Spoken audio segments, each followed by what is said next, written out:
What? 15 minutes of her and Philip justifying why they needed to refurb a royal yacht during a global recession. Global recession for £14 billion.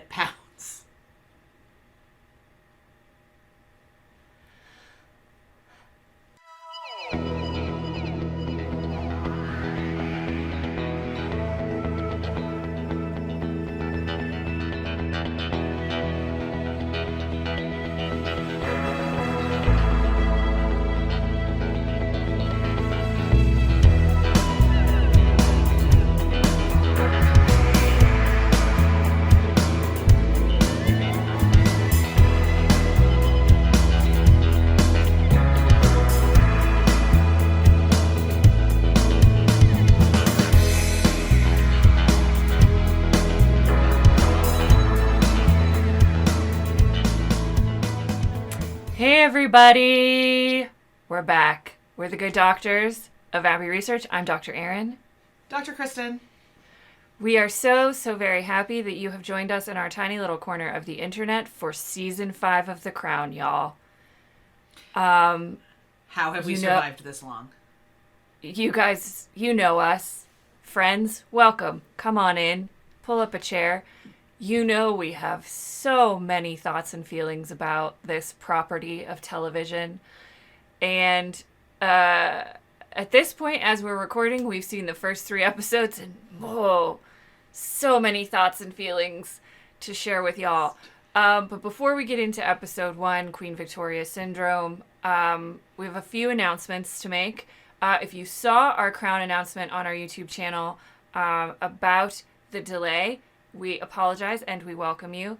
Netflix and Hulu did not consult us when they planned to drop both The Handmaid's Tale and The Crown at the same time, which was quite rude. But we do a lot more at Abbey Research besides a YouTube channel, so we had to put this couple-week delay. We appreciate your patience, and we're happy that you're here, and we're happy that we can really focus on just doing The Crown and the Hallmark movies right now. Doing 3 at once would have probably killed us all. So that's even just the vibe shifts. Just the vibe shifts probably would have given me some sort of crack. Yeah. It's too much emotion and different emotions for those 2 shows. So we've had a couple weeks to kind of wind down from the catastrophe that was the end of season 5 of The Handmaid's Tale, and we're ready for this particular brand of chaos. But if you also saw our Crown announcement, then you saw that we have, since The Handmaid's Tale launched a Patreon as well.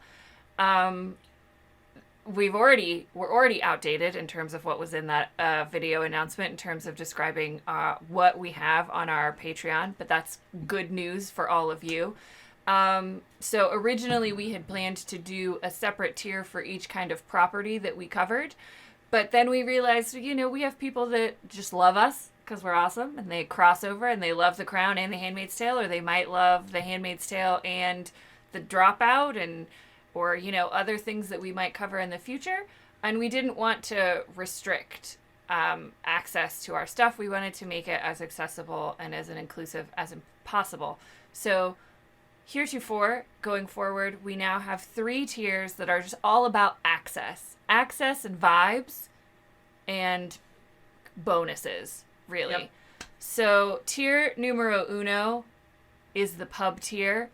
The vibes of this are just, we're out in public having the chats, opening a packet of crisps, talking about the what's happening. Anybody's welcome, $5 a month. The next tier we will have is $7 a month, and this one is we would invite you to join us in our parlor, which sounds formal, but actually in the UK, which is where we got a lot of these vibes from, it's not. It's, we can sit around with a charcuterie board and a cup of tea or a glass of wine, and we're not out in public anymore. We're having the chats indoors, but, there's a time limit. Eventually, you're going to have to go home.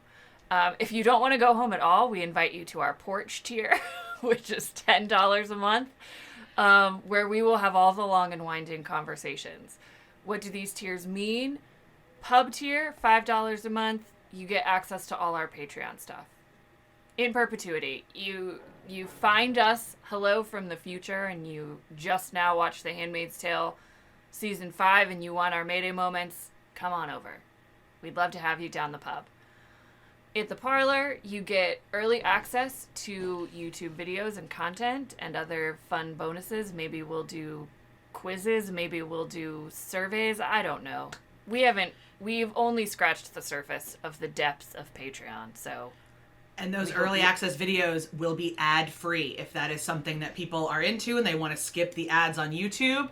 The $7 tier is where you need to be for that. Ad-free. Ooh, that's exciting. That's tempting, isn't it, folks? And then the porch tier, you get all the pub crack. You get the early access and other bonuses of the parlor. And the porch tier, we will be doing at least... at minimum, one per month AMAs, hangouts, where you can come and chat. We can talk about other properties. We can have like a watch party for something. Who knows? That's why I said at minimum. We don't know the depth to which the porch will reach. We want to have that community with you guys and build that with you. So... all the information you need down below. In the downstairs, there'll be a link to our Patreon. You can go read all about the tiers, decide to join us. We will be having For the Crown specific content for every episode called Monarch Moments that will be exclusive to the Patreon that you can access for pub membership at $5 a month. Thank you so much for your patience in our admin and announcements portion of the video. Kristen, did I miss anything? Well, we should let them know what the Monarch moment is for episode 1, which is going to be our very vociferous feelings about the casting for season 5. Of which we have all caps feelings. So if you would like to join us for our all caps feelings about the casting...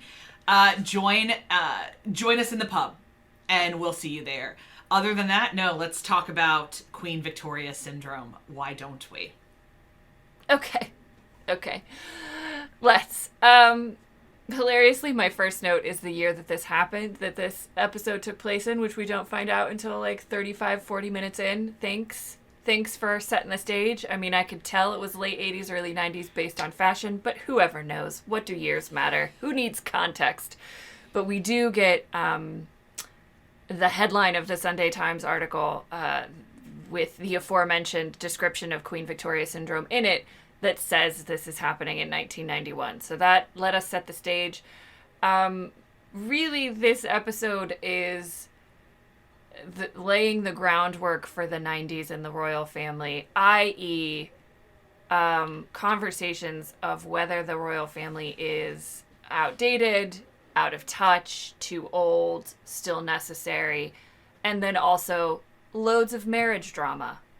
Yeah, we know that this is going to end before Diana's death, because that's one of the things they were clear about. So this goes up to... she will live the entire season. The entire season. Right. So that's the context of the 90s. If you didn't live through it, if you don't remember it, really the dissolution of Charles and Diana's marriage, the publication of Andrew Morton's book, lots of scandal, lots of dramas, her relationship with the big divorce, the big D, her relationship with Dodi Fayed, are all going to be big things that happen. And that's kind of what this episode was about-ish, but it was was about some interesting things.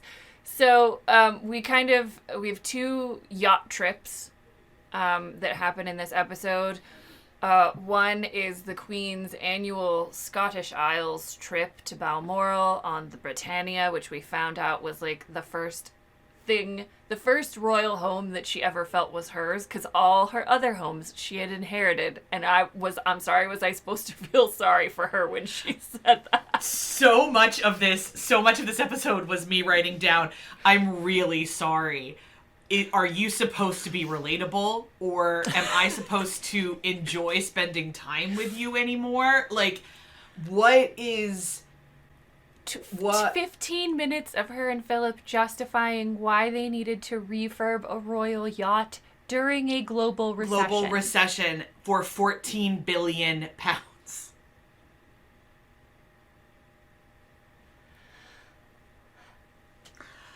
It was a lot. It was a lot. 14 billion pounds, I think, is like, I could buy Hong Kong Disneyland with that. Like, why? I don't know. I have, and maybe it was 14 million and I wrote it down, but I'm pretty sure there was a B on that document. I thought it said B. I lost the run of these people. Correct. So on the Britannia, the Queen is joined by Princess Anne, and they, whale spot and drink tea and go to the lighthouses. And Anne has her eye on some new member of staff. I'm not sure why that was relevant, but it happened. And then on the yacht in Italy, it is Charles and Diana's quote-unquote second honeymoon with the boys, and then with their friends Norton and Penny, who, like, they've been, I don't know if they're royals or not, cousins. I think they are cousins, but like Diana's goddaughter to their one daughter who's sick with cancer, like family connections. Not rolling my eyes at the cancer, rolling my eyes at why did we need to know these people, but that's okay. Yeah, they come into episode 2, so they're super important. But the point is, they came on the trip when it was just supposed to be the family. Diana is, the Diana of the show, is still trying to save her marriage. Charles does not seem interested in it at all, and is just whingy that he can't be shagging Camilla all the time, and talking about old things. We have a lot of thoughts and feelings about the Charles of the show, particularly in this episode. But the Charles of I pretty much hate his guts. The Charles of the show. We will keep saying that throughout, because the longer this show goes on, the less and less these people are behaving as we know some of the royals would. I mean, sometimes they do, but sometimes it is just so batshit left field crazy. Let's pause here really quickly and talk about the Judi Dench letter and like everything. Oh yeah, I meant to mention that at the beginning in our admin, and then I forgot. So this show, for anyone watching this after December of 2022, this premiered really close to the death of Queen Elizabeth II and the promotion of Charles to King Charles, the third, I don't even know. And Dame Judi Dench, issued a letter publicly that kind of said, like, there needs to be a disclaimer ahead of this season in particular that this is fiction. And there was a lot of people that were like, oh my God, everybody knows it's fiction. And I was like, but this is always the problem with historical fiction. It treads really closely. And it treaded a lot closer in the past 4 seasons. This season is doing things that are factually correct. Andrew Morton got tapes from Diana, spoiler alert, to write his book. That is factually correct. And then John Major was, in fact, the Prime Minister of the United Kingdom. Like, factually correct. Factually correct. And then they take wild flights of fancy about motivations and everything else. And so I don't agree with, like, protecting the royals ever. And I think that was Dame Judi Dench's motivation, is she wanted to protect Charles because she's very close to the family. I just want a disclaimer that this isn't real because it's preposterous. Like, some of the things that happen are preposterous. And I want to, like, we took excessive creative license with this kind of disclaimer in a certain way. I'll tell you, like, from every report, I've read Andrew Morton's book, like, every report, this is who Charles was at the time, like, how he viewed the world. Whether his behaviors are correct or not, I don't know. I don't think so. The conversation he has in this episode with John Major is ludicrous.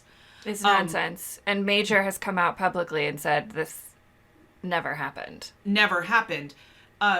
Especially because it fuels a lot of speculation that has been happening for decades, that Charles has been trying to get his mother to abdicate. Yeah. And, like, all this kind of stuff. By the by, I think Charles hated his marriage. And I yet think Charles was completely committed to it because that is what we did. I think Charles had no idea that his brother Andrew was a creep. I think, like, all of these things I think are true. But, so he doesn't need to be protected. He is this person. But let people know that, like, I don't know, you don't need consent to ever make a show about a public figure. Like, ever. You don't. But this show flirts with that a lot. Like, is how many of these people are super public figures that need to have this fictionalized in this way without making it clear that it's fictional, what's fictional and what's real, and all that kind of stuff. So there is even more controversy around this season than seasons past because of this fast and loose relationship with, you can't really tell what is factual and what is not. And like really big, important conversations, like pretending that Charles tried to get John Major to intervene with his mother. Yeah, I think that's a like, really if it's important... real, show the receipts. You don't have any because you don't have any. So show the receipts. Yeah, I think it's really important, the point that you made there, that we are not saying that we expect the show to be 100% nonfiction or 100% fiction. That is not what we are saying. What we are saying is they have blurred the lines too much between what is truth and what is fiction, and less discerning viewers will just assume it is what they want to assume is truth. And that's kind of like, we're not apologists for the royal family. We're not defending the royal family. But the very idea that Charles would have set up a meeting with John Major to try and convince him to get the Queen to abdicate was A, ridiculous, and B, stupid. Because 1, John Major never would have done that. 2, Charles never would have done that. 3, Charles would have known that there was not a prime minister on earth, even the resurrected ghost of Winston Churchill, that would convince his mother to abdicate. And any conservative prime minister would not have believed that was his role. At all. Even a little bit, especially not John Major, who is one of the more establishment-minded prime ministers they had in the 20th century, who was coming in after Maggie Thatcher bent over backwards to give the Queen what she wanted in terms of a budget. Like, no. Yeah, no. So those are our thoughts and feelings about that particular meeting. It comes out of the aforementioned article in the Sunday Times, which is kept for a while from Lizzie and Anne, but Philip can see it. That was some patriarchal nonsense. How old is Lizzie at this point? She can't handle a bad headline. She's never had one of those in her, 65 40 years? probably.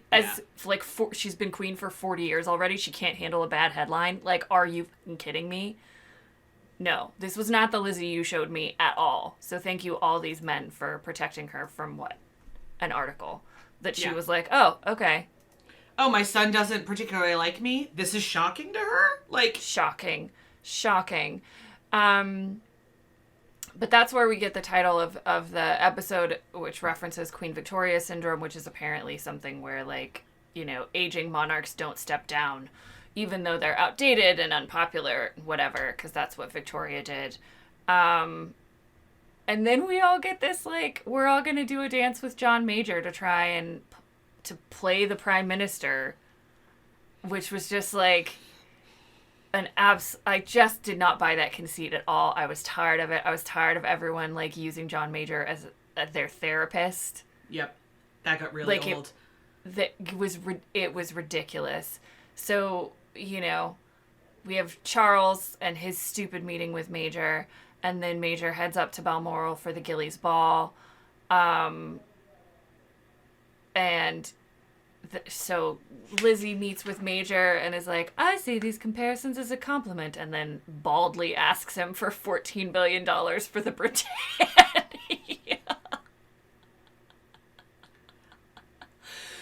This was my favorite line, though. Favorite line so far this season. Britannia, as she said, is the only home she's been able to make her own, and she is a floating, seagoing expression of me. I think... She's let me sitting say this too. in Balmoral asking for money, and I was watching the show with my mom. I was like, you can't just like auction off the urns behind you that are probably stolen from ancient Rome to pay for your yacht. I mean, you could pick one of your 9 crowns. Like, what? How about all those stolen gems from Africa? No? Oh, okay. When I first moved to the UK, I bought the whole "they're really good for tourism" thing, and that they're necessary for tourism. And I still see some validity in, like, that there's a figurehead aspect here. But now that I am married to a British taxpayer, I will tell you, I don't believe that the people need to pay for a figurehead at the level of which they are paying. And I don't understand anymore. Like, I just don't understand. And especially when we're still having these conversations. I have a feeling Charles would have the balls to go to Sunak and ask for 14 billion pounds again for this kind of thing. For and his we know coronation, that 1 in 7 people in Britain right now are skipping meals to pay necessary bills. And like, that's a thing that is happening. 1 in 3 children in London are going to bed hungry. And the early 90s was a similar level recession. Mm-hmm. And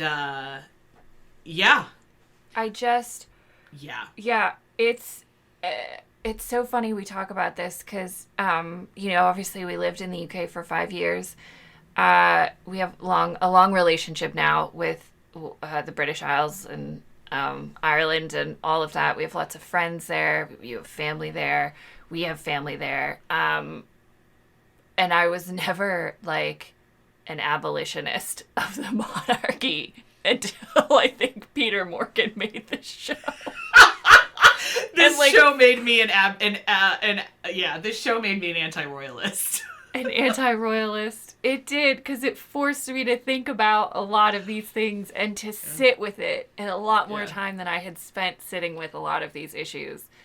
And watching this first episode, I was like, whether or not this is true, specifically about the Britannia needing refurbishment and asking John Major for it, I don't care. That felt like the royal family to me. Because they're still paying for stuff. Like, I don't even know how much the Queen's funeral cost. Plus the fact that everybody got a state, like, off for it. So businesses had to pay people's wages. Or the government had to pay those wages for people. Like... Right. And I'm not saying, don't come at us, folks. I'm not saying she shouldn't have had the pomp and circumstance. And the cues seem to be very important to people. The cues, I'm not saying it wasn't important to people. That's not what I'm saying. What I'm saying is the royal family should have paid for it. They have so much accumulated stolen wealth that they, like, sit on for breakfast. It's like the Catholic Church. Yeah. Like the Catholic Church. So just pay for it yourselves. Do all the pomp and circumstance you want. Just, like, sell a carriage or something. I don't know. Like, you have a country house or an apartment that, like, Jeff Bezos will buy. Like... Yeah. So, the Gillies Ball was weird, mostly because everyone was trying to, like, pull John Major. We're going to talk about, as we said, casting in our Monarch moment. We have thoughts and feelings about Johnny Lee Miller, a.k.a. Sherlock Holmes, being cast as John Major. But I will say it was hilarious to watch him say absolutely nothing every time the royal family, like, cornered him. And, like, the whole time the Queen was talking to him, he was like... Yeah. I mean, you cannot become British Prime Minister, I think, for either party without having a really good poker face. Like, that's a really important thing. That was funny. And I enjoyed him at the end talking to his wife, just being like, they prepare you for all kinds of things. Yeah. they don't prepare you for this. And I thought, I was like, that feels really accurate. Because, like, I don't, like, I mean, I know people that have met U.S. presidents, and they're like, you think you know what it means, and then you're in the room with the person, and it's a whole different ballgame. And I will just briefly say, about 45% of my DNA is Scottish, and I am now enough of an abolitionist that watching a colonizer in tartan was really upsetting to me. So, and I was just like, you aren't Scottish. Like, you aren't Scottish. There's no part of you that is Scottish. You just love Scotland. You just love Scotland. And that's totally fine, but, like, I don't even feel right wearing my family's tartan, and, like, I have an entire branch of my family that, like, is... Anyway, it just... Yeah, I know. The entitlement of that, it just really... It's the first time it really got me, and I just sat there and I was like... I watched that on the day that it came out that the English Supreme Court says that Scotland cannot hold a referendum on its own independence, and so I think this was just all yes, it's a lot of feelings. I'm really in my feelings about post-Brexit UK right now. I can't lie, and a lot of that's going to come out in the next couple episodes. So apologies, but also, isn't that what you're here for? Isn't that why you're here? Yeah, and I think that's a really important, reminder that we're always going to be watching this in the current context of, as we're watching these episodes 2022, post-Brexit, post 4 prime ministers since Brexit. I think we're on prime minister number 4. Oh, no, I think, are we? Yeah, because technically, if you want to count Cameron, it went Cameron, May, Johnson, Truss, Rishak. Sunak. Yeah. Rishi, yeah. So we're on the 5th prime minister since the Brexit project started. Yeah. And as Kristen said, it's not gone well for the UK's economy. I mean, obviously we had COVID was a global pandemic, global supply chain issues, all of that, but particularly the impact on the UK and their relationship with trade and access to things has put a whole hell of a lot of pressure on the British public to just live and survive. My favorite horror story was a tweet I saw from a tea place that opened in Belfast at the start of this year. At the start of this year, in January, they were paying, I think, £155 a month for electricity. Their October bill was £5,000. So that's what's happening. And I can't unknow that as I'm watching Lizzie be like, I've never asked you for much. I'm demanding this. Miss me, Lizzie. Yeah, and I think, again, so, like, we know the global recession that we're maybe, that the way the COVID has affected the markets is globally similar to the way that the markets were affected in the early 90s. So, like, that's another reason that, like, I mean, no one in the early 90s foresaw Brexit. Like, we're not trying to say that, like, as we're watching this, we can see the seeds of Brexit or anything else like that. And Brexit was an unprecedented idiocy that will have ramifications forever. That's a good book title. An unprecedented idiocy. The story of Brexit. The story of Brexit. So it's I think what's really difficult for me personally in this is that in relationship to the economy is that, like, Lizzie's really smart, and I do deeply believe she really cares about the British people, and she sees this, like, as duty, and they keep talking about, like, longevity, and they see all of these things. And what I can't understand then is why there's not some sort of, like, if you really care about them, they're starving. Yeah. Like, if you yes, you are a pillar and you are incredibly important and you can't get involved in politics, but you can become a patron of a food charity. Like, they are incredibly charitable family. We should say that. They're all patrons of things. They are very charitable. They're not ever charitable in a way that truly impacts large-scale change, which is one of the reasons that Meghan and Harry left the family, because they wanted to be that large-scale change. And as I'm watching this, I was like, okay, so you need a 14 billion pound yacht. You could pay for it, 1. And 2, at least counter with, okay, so refurbish this yacht, and over the next 10 years, we will build 14 food banks. Like, yeah. And there's not, But also the system is set up where no one's going to say that to them. Mm-hmm. Like, the closest person's going to be the prime minister. And I'll be really honest, conservative prime ministers weren't particularly interested in helping day-to-day people. Major was closer than most, but, like, it's not really a priority. It's like, just give me something here. This is also in terms of England, for anyone who is new to the royal family. Maybe you got into it with Kate and William, which is very common for Americans. The 90s, like, we all know Lizzie now as this, like, benevolent grandmother that everybody kind of loves. The 90s, that was not the case. Oh, no.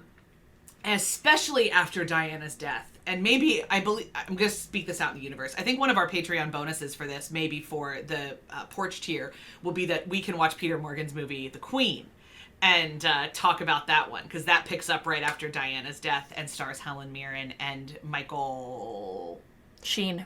Thank you. As Tony Blair in really impeccable casting. Like, truly impeccable casting. So good. But, because that is a really strong review of how the British public felt about the Queen and the royal family and all of that then. So this is not, like, this that they're setting up. If you are not British and you don't know that kind of back-end stuff, there were large-scale conversations about abolishing the monarchy. There were, especially in the wake of Diana's death and in the wake of this book that's going to come in episode 2. Yeah. So, all that to be said, if this wasn't for you guys, we would not be watching this show anymore. So, I would be. It's killed Kristen. I would still be watching it, but it's killed Kristen. No. We would not be covering it, for sure, unless you liked it. That's true. And, this is if you are here because you are a royal stan or a stan of the crown, I don't think we're going to be a safe space for you this season. If you're here for sassy vitriol, we're your girls. As we often say, go with God and go elsewhere. There's lots of people who watch it and adore it and think it's incredible. Awesome. That's why it wins all the Emmys. Go have fun. Go with God and go elsewhere. So that is our discussion of the first episode of this season. As we said, a lot of the introductory conversations happening in this episode and plot points were setting it up for the 90s, which is a decade of crisis for the royal family. Marriage problems, not just Charles and Diana, Fergie and Edward. Fergie and Andrew. Fergie and Andrew, yeah. Edward's, there's lots of marriage problems, image problems, and then the Diana of it all, which is a huge, huge focus of this season, obviously leading up to her death. So we get a lot of that set up. We get some personalities. We'll put a pin in this for now, and we will see y'all for episode 2, The System, next week or next in the playlist whenever you're watching this. As we said, if you want to hop over to the Patreon and join us in the pub, we are going to be spilling all the tea about the casting choices for season 5. So if you are a patron, we'll see you there. If you're not a patron, link in the downstairs. Come join us for a pint and some goss about the casting choices for season 5. See you guys there. Bye.